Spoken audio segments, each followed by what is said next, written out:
Okay, here is Tessa's schools for term 2, and she is 6th grade. She is 11. I had to think about that. And she's 6th grade, so I wanted to kind of show you what she's doing.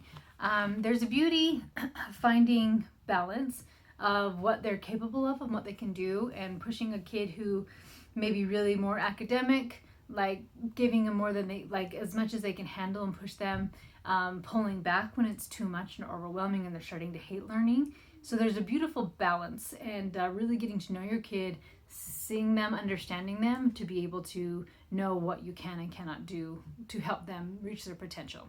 So with that being said, excuse me, my Tessie girl is doing Good and the Beautiful Language Arts. She's on level 6.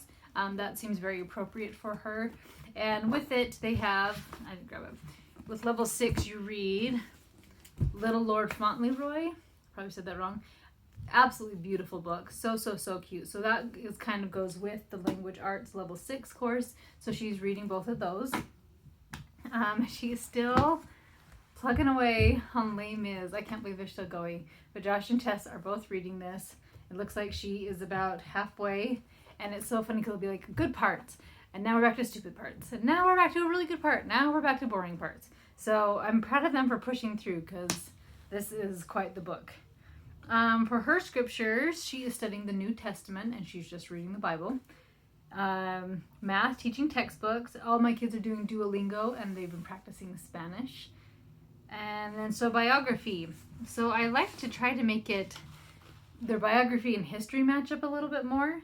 And this one didn't, because she is studying with our homeschool co-op the Revolutionary War. But she's like, I've read about Washington. I've read about, I don't know, all the people, Jefferson, all these people, James Madison. And she's like, I just want a break. So she wanted to just read about Joan of Arc. And she is really loving this book. It's that Sterling Biographies again. She's really loving it. So I just let her go that route. For her history class for our co-op, they're having them read a book about George Washington, and this is one they recommended, The World-Changing Leadership of Washington. So that's what she's been plugging away at. Science again, with the rotation of the different books that I have that go with marine biology. Really simple, but they retain it and remember it really well. Religion, this is a great one. Standing for Something by Gordon B. Hinckley. Fantastic book for religion. And then I really like him around 6th grade to start doing finance or economics and start doing these types of things. And we tried some last term and it wasn't working. So I actually switched to Tuttle Twins. She loved that, and she would just read a new book every week or every day. And so she did that all term, and then she said, can I just take a break? So we did character book instead, and she has a tender heart, and so I thought this story would really reach and touch her. But it's Kisses from Katie, about this cute little girl from the States who moves to Africa and falls in love with these babies and adopts them. And so kind of her journey of how she did it, and like how hard it was, the trials that came along with that, and why she's continued to do with it. So this is really speaking to my little girl's heart. So that was awesome.